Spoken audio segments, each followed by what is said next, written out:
Hi, my name is Gibson, and I'm the creator of the Personal Development School. This is your daily breakthrough video, and in this video, we are going to talk about as you start doing deeper reprogramming work, can it change your needs as a person?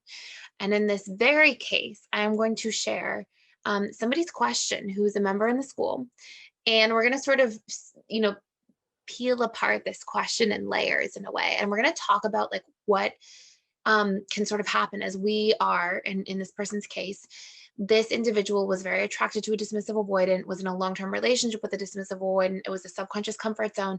And as this individual started doing a lot of the healing work, what they found is that all of a sudden they didn't feel the same level of attraction in a different way. So we're going to talk about like, can I basically become less attracted to somebody like a DA, for example, as I start doing inner healing and inner work? Okay. And we're going to talk about why that may be a possibility and what we can do.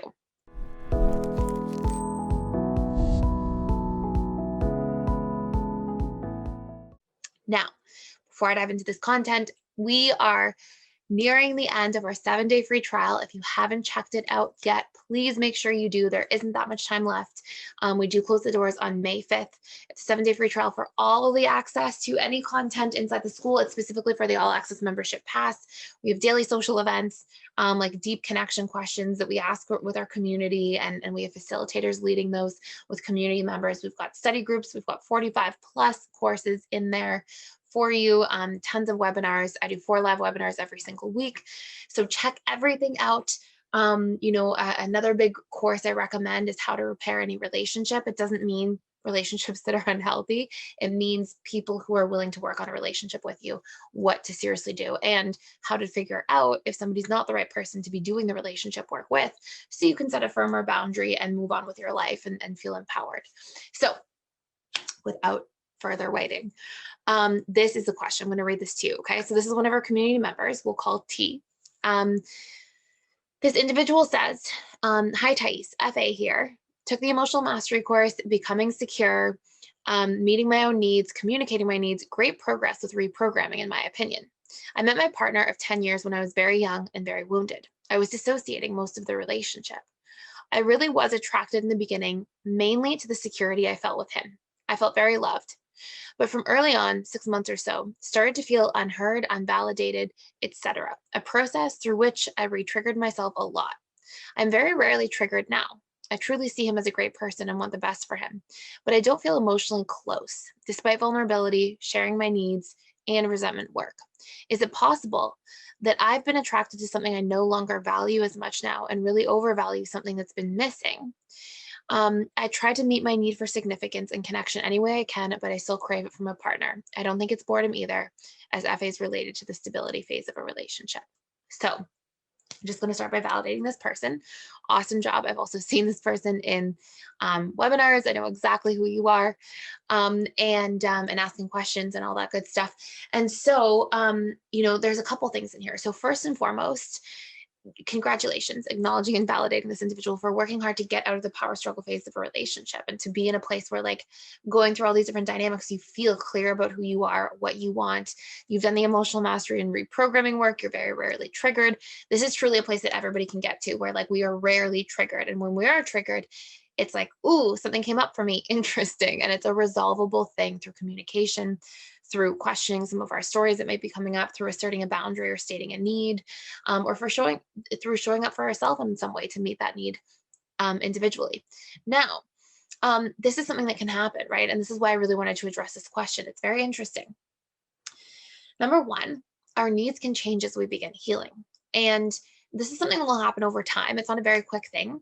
But let's just say, for example, we're in survival mode, right? And we haven't had a lot of stability met our whole life. So we didn't get our basic human need to feel like we have a baseline of safety and survival, and that we feel rooted in our lives and stable. Well, as we come from that place feeling instability, unstable, then what can happen is you'll naturally have, when you're in that mode, survival oriented needs. Like if you don't have a lot of stability, you'll crave security, right? You'll want to be in control, to feel safe. You'll want these things. And this is exactly what this individual is sharing. And then as we start to heal and reprogram our wounds and start to get to know ourselves and be able to meet our own needs, well, now all of a sudden, yes, we get into a position where our needs shift. Now we may have, and even if you think of like Maslow's hierarchy of needs, it's a very small definition of what our needs actually are. It's a very baseline. There's many more that sort of come off of this, but even if you think about it as we move up the pyramid, we start valuing things like self-esteem, belonging, connection, community, like all these different things that are more related to those different parts of the hierarchy, right? Self-actualization being at the top, self-growth, all those different things.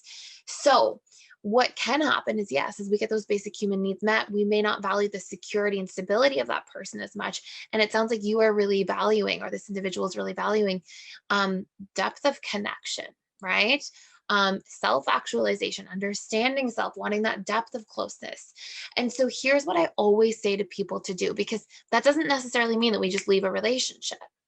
What I always say for people to do is when we feel like we're feeling disconnected, or we're realizing, oh, I'm healing and growing, and maybe I've really grown a lot, and then somebody else isn't really growing with me in the same way.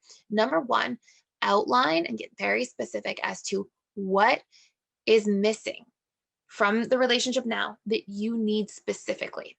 Number two, introduce those needs, have conversations about them, bring them into the relationship, initiate them yourself, initiate deeper conversations, ask for a sit down, especially like in this individual's case, because it's a 10-year relationship. Like ask for a sit down where you talk about personal growth things, bring up deeper conversation questions, do all of those different things, introduce deeper things. Number three, pick a deadline for how long you're going to work on this. For example, if you've been in the relationship for 10 years, you may work on this for like 8 months to a year.